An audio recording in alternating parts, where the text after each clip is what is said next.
Xavier Casil, merci de... Voilà, vous êtes en train de faire chez vous ce que vous feriez chez les autres, ça ne tient pas debout. Si.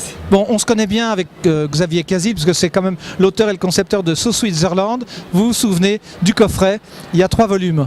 3 volumes, le 1, le 2, le 3. Voilà. Et le t-shirt. Et le t-shirt, on avait fait une action il y a 2 ans, je crois. Ouais. C'était très bien. Comme vous étiez un petit peu absenté de Genève et que vous êtes revenu, l'autre jour, vous m'accrochez par le bras et vous me dites, voilà ce qu'il y a, Dico Helvetico. Alors, vous avez trouvé un titre qui est assez simple, mais c'est une compilation enrichie. Oui, parce que ça faisait 4 ans que je n'avais pas écrit sur la Suisse. Parce bah oui, que, ça faisait long, parce je pense. que je vous ai fait des infidélités, mon cher Daniel. Je suis parti en France. Oui. Alors j'ai fait la même chose, mais pour les régions françaises. Et comme la vie m'a ramené en Suisse 4 ans plus tard, 3 ans plus tard, mes amis distributeurs m'ont dit pas de nouveauté, pas de rayonnage.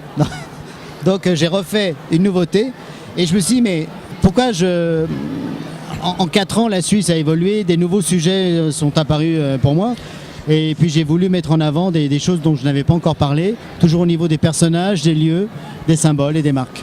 Alors comme je vous ai interviewé, comme on dit en bon français, il n'y a pas longtemps dans d'autres lieux, j'ai appris un truc extraordinaire et je bassine mes amis pour dire, est-ce que tu connais l'origine du mot Voltaren? Parce que vous avez une particularité, vous êtes peut-être français mais devenu suisse, mais vous connaissez tout ce qu'il y a derrière un logo, un symbole, un nom. Exemple Voltaren, c'est extraordinaire. C'est une question de curiosité, c'est-à-dire que moi je ne peux pas tout savoir, hein. Je ne suis pas universitaire, je ne suis pas historien, j'essaye de raconter à chaque fois des petites choses importantes sur des marques ou sur des icônes. Et puis quand je fais le Voltaren, je fais ce sujet-là parce que c'est un produit que j'utilise après le tennis. Bon. Et comme je sais que c'est Novartis qui le produit, je envoie mes textes en validation chez Novartis et je dis by the way, si vous connaissez l'origine du mot, ça m'intéresse. Inconnu bien sûr parce que les directeurs marketing ils ont 30 ans, ils n'y connaissent rien. Et à la fin de chaque livre, je mets toujours, comme je ne sais pas tout, si vous savez, si vous pouvez m'aider la prochaine retirage, j'expliquerai et je corrigerai. Et un jour, je reçois un mail d'une jeune femme qui me dit « C'est mon grand-père qui a trouvé le Voltaren ». Il était chercheur. Et pourquoi? Parce que quand il souffrait de maux de tête, il lisait du Voltaire. Et quand il a créé Voltaren, cette molécule du Voltaren, il s'est dit mais ça apaise la douleur. Pour moi, c'est Voltaire, donc je vais l'appeler Voltaren. Alors cet homme-là aurait pu écrire vos livres parce que vous êtes né dans la publicité, vous êtes rédacteur publicitaire. Je vais vous donner un exemple. Aigné, ça coule de source. Grossmünster, les Tours Jumelles. Bon, passe encore. Grand Prix Migros, l'école des fans. Freddy Girardet, complètement toqué. La fondue, la recette qui en valait la peine. Oui, oui. Oui, pour le Valais, oui.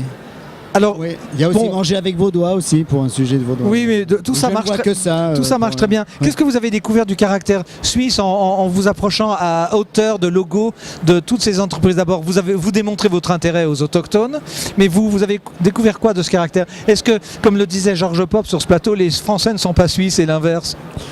Moi, je travaille vraiment au microscope. Par exemple... électronique presque, oui. Ouais, mais au ciseau chirurgical. Exemple, Toblerone. Si vous regardez le logo Toblerone, vous verrez le cervin. On est d'accord? Oui, oui. Mais si vous vous rapprochez encore plus du cervin, vous allez voir quelque chose d'autre qui symbolise la neige. C'est quoi? C'est l'ours. L'ours de Berne, et personne ne le voit.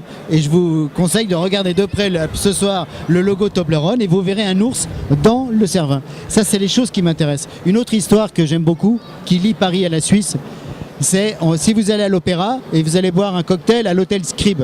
À l'hôtel Scribe, Monsieur Bali, les chaussures Bali, il y allait toujours dans les années 40, 50.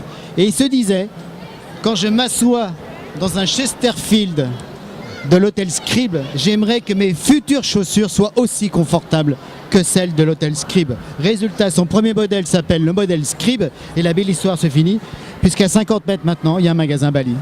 Formidable. On est au bout du temps qui nous est imparti. Il y a des choses que vous ne pouvez pas inventer, évidemment. C'est la page 300, c'est Zwieback, la chanson de Roland. Vous découvrirez pourquoi. Nous, on sait ici en Suisse que ça veut dire que c'est cuit 2 fois. Merci voilà. Xavier, bon salon. Vous êtes à 2 encablures de chez nous, donc quand vous passez à France Loisirs, vous allez chez Xavier. Et puis Xavier vous renvoie à nous. C'est comme ça jusqu'à dimanche. Merci beaucoup. Merci, au revoir.